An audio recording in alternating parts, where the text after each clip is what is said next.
Dunraven Manor was built in the early 1700s by Lord Alastair Dunraven, a man known for his refined taste and cold heart. The estate was massive. Stone corridors, candlelit halls, and walls so thick they muffled screams. Servants whispered from the very beginning that the house felt wrong. Cold spots appeared in summer. Footsteps echoed when no one walked. And mirrors reflected things that weren't there. But the true horror began with Lady Eleanor Dunraven. She was young, beautiful, and trapped in a marriage she never chose. Letters found decades later revealed that Lord Dunraven was cruel, controlling, and violently obsessed with his reputation. Lady Eleanor was rarely seen in public. When she was, servants noticed bruises hidden beneath silk gloves and high collars. Then one winter night in 1746, Lady Eleanor vanished. Lord Dunraven claimed his wife had fallen ill and passed quietly. But servants knew something was wrong. Her bedroom door remained locked. 4 weeks. From inside the room, maids reported hearing weeping at night. Not sobbing. Not crying. Slow, broken, mourning. One servant, Mary Collins, recorded in her diary, "I heard her voice call my name, though I knew she was dead." Years later, after Lord Dunraven's death, new owners moved into the manor. On their second night, the lady of the house awoke to see a woman in a gray gown standing at the foot of her bed. Her face was pale, her eyes hollow. She did not speak. She only pointed toward the locked bedroom. When the door was finally forced open, workers found human remains hidden inside the walls. Lady Eleanor had never left the house. To this day, visitors report a woman in gray walking the halls. Sudden drops in temperature. A feeling of crushing sadness.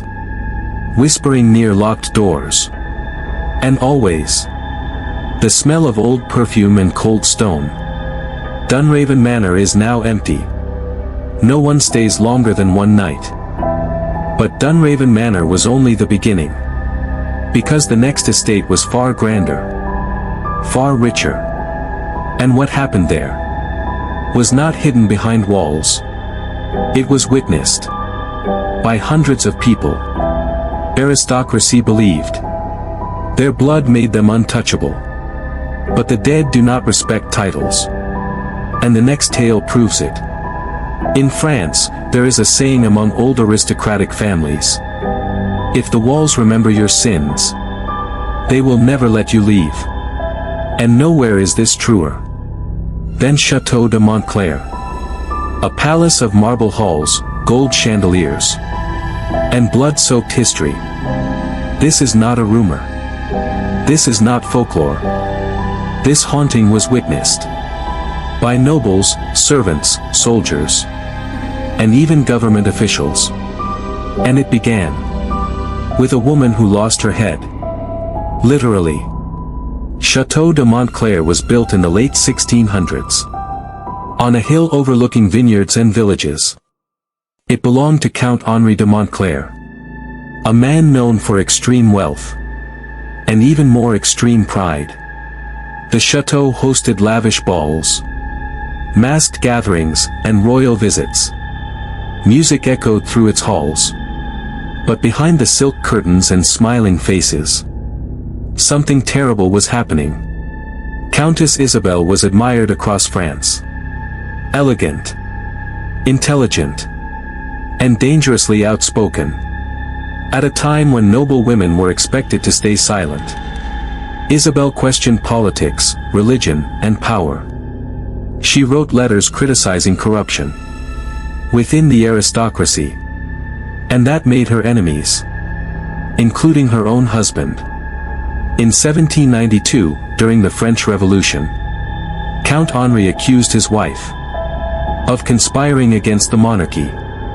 Whether it was true or not did not matter.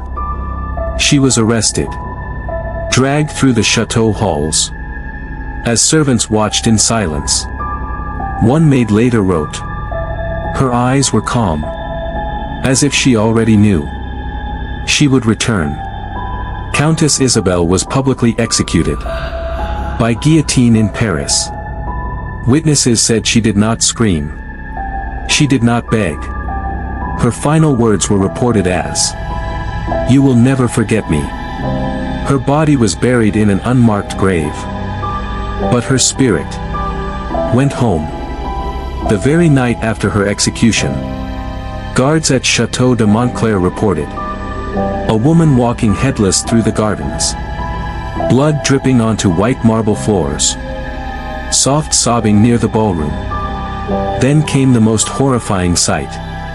During a candlelit dinner, guests saw a woman in noble dress, standing at the top of the staircase, holding her own head in her hands.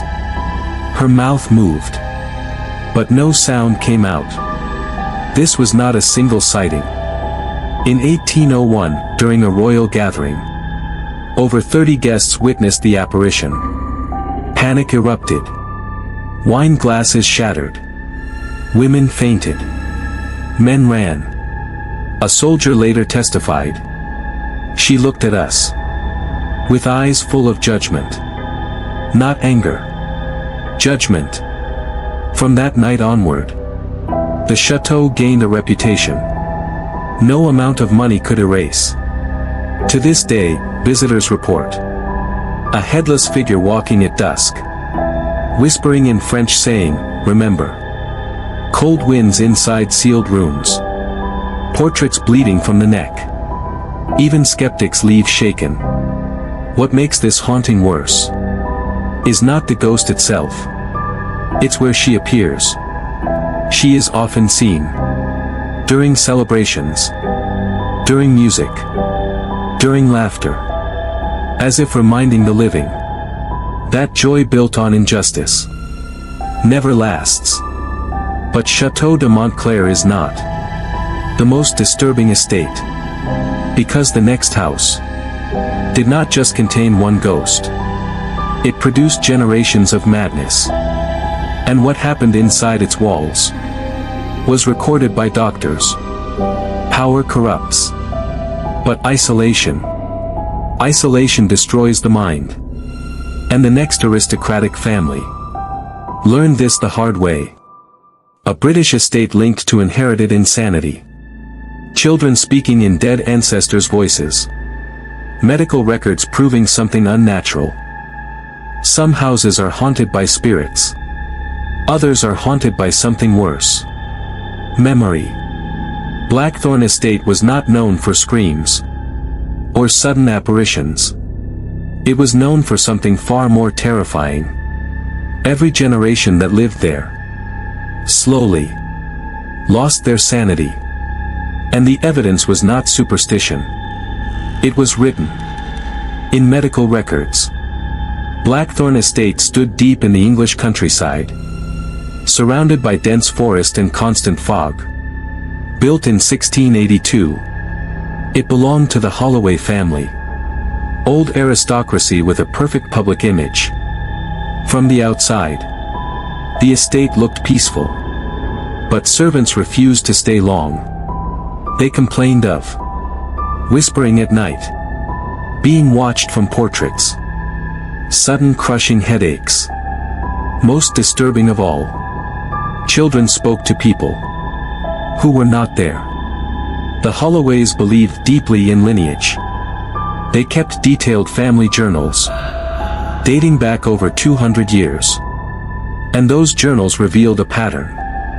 Every firstborn child began behaving strangely. Around the age of 7, children at Blackthorn Estate reported hearing voices calling them by old names, knowing family secrets they were never told, speaking in accents from centuries earlier. One governess recorded, "The boy looked at me and said, 'You dress like Margaret did before the fire.' Margaret died in 1721. No one had ever spoken that name aloud. At the center of the estate was a room never used for sleeping.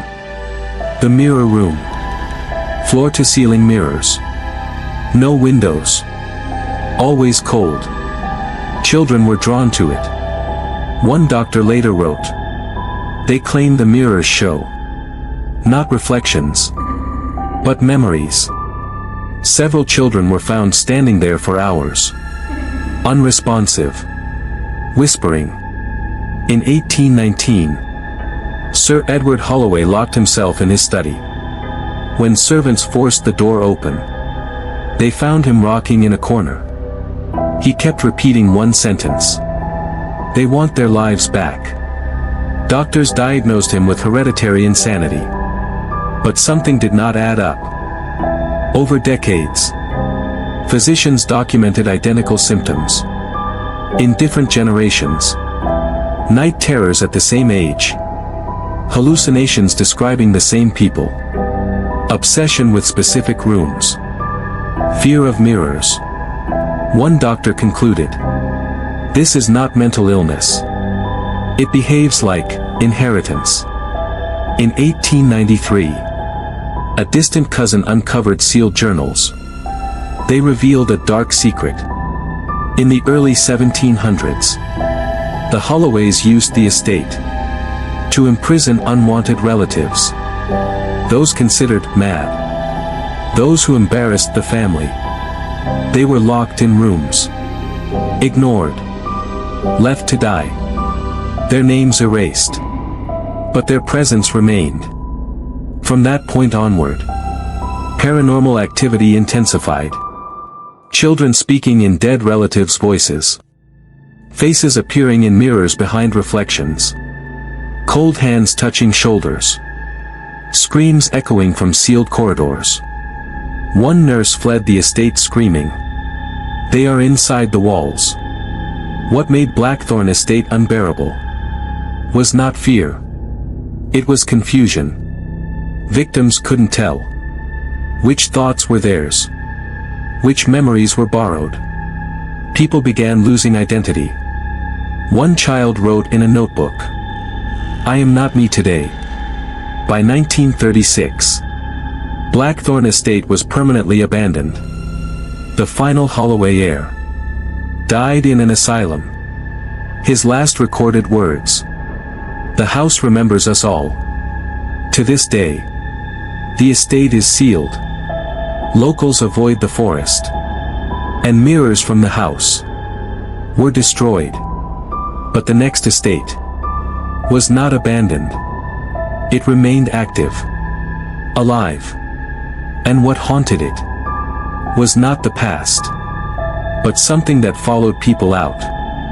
You can leave a house, but what if the house never leaves you? An Italian villa where guests fall ill after visits. A spirit that attaches itself to bloodlines. Deaths occurring miles away from the estate. Most haunted houses trap you inside. This one did the opposite. People visited this villa for a weekend. And the haunting followed them home. Letters, medical reports, and police files all confirmed the same terrifying pattern. Those who stayed at this aristocratic estate were never the same again. Villa Rossetti stands on the outskirts of Florence. Hidden behind iron gates and ancient olive trees. Built in 1641. It belonged to the Rossetti family. Wealthy, influential, and feared. The villa was known for hosting artists, nobles, and political elites. But there was one strict rule. No guest was ever allowed to stay longer than 3 nights. No explanation was given. Countess Alessandra was the final aristocrat to rule the villa. She was deeply spiritual, obsessed with ancestry and bloodlines.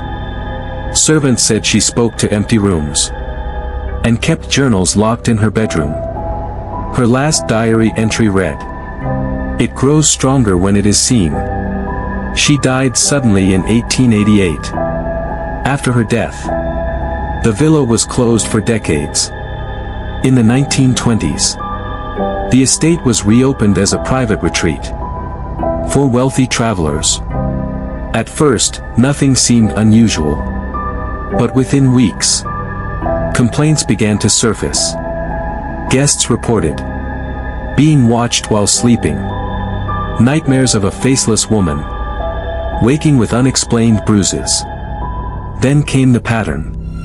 People didn't experience hauntings inside the villa alone. They experienced them after leaving. Guests returned home and reported objects moving on their own, whispering in Italian, sudden personality changes, chronic illness. Doctors were baffled. One physician wrote, symptoms appear psychological, yet follow identical progression in unrelated individuals. Investigators later discovered a horrifying detail. Every affected guest shared something in common. They descended from old European bloodlines, nobility, aristocracy, ancient families. The spirit was selective. One guest, a Dutch aristocrat, testified, I saw her reflection behind me, in my own mirror, 3 weeks after leaving Italy. Another wrote, she watches my children sleep. I never told anyone this. Some victims fled their homes. Others took their own lives. Researchers believe Countess Alessandra bound something to the villa. Not a ghost. A guardian spirit tied to lineage. It fed on attention, on memory, on inherited guilt. In 1954, a guest disappeared. His luggage remained untouched. No body was ever found. The villa was sealed permanently. Authorities claimed structural issues. Locals knew better. This was not a haunting of walls. It was a haunting of identity. Once you were noticed, you were marked. Distance did not matter. And yet, even this was not the most terrifying estate. Because the final story involves a mansion where time itself collapses. People see the past. And sometimes, the past sees them. If you think ghosts are frightening, wait until you hear what happens when history refuses to stay dead. America's most disturbing aristocratic mansion. Time slips, repeated deaths, and trapped souls. The ultimate explanation tying all 5 estates together. There is a mansion in America where visitors don't just see ghosts. They see the past happening again. Same footsteps. Same screams. Same deaths. Over. And over. And over. And the most terrifying part. Some people don't come back to the present at all. Ashmore Mansion was built in 1812 by industrial aristocrat Edmund Ashmore. Imported stone. European architects. Old world aristocracy transplanted into America. The house was designed to feel eternal. And in a way, it succeeded. From the very first generation, workers complained of strange experiences. Hearing conversations from empty rooms. Smelling fires that didn't exist. Seeing people in old-fashioned clothing who vanished when approached. Ashmore dismissed it all. Until the deaths began. In 1834, Ashmore's eldest son fell from the grand staircase and died instantly. Years later, another family member died in the exact same spot. Then another. Same position. Same injuries. Different decades. By the early 1900s, guests reported something far worse than ghosts. They reported losing time. One visitor wrote, I entered the east hallway. And suddenly the house. If you ever visit a historic estate and feel sudden sadness, if time feels slow, If you hear footsteps matching your own, do not investigate. Do not stay curious. Because some places are not haunted by spirits. They are haunted by what they were built to protect. History does not die. It waits. And sometimes it invites you inside. If you stayed until the end, you already understand why these stories matter. And if you want more true aristocratic hauntings, you know where to find them.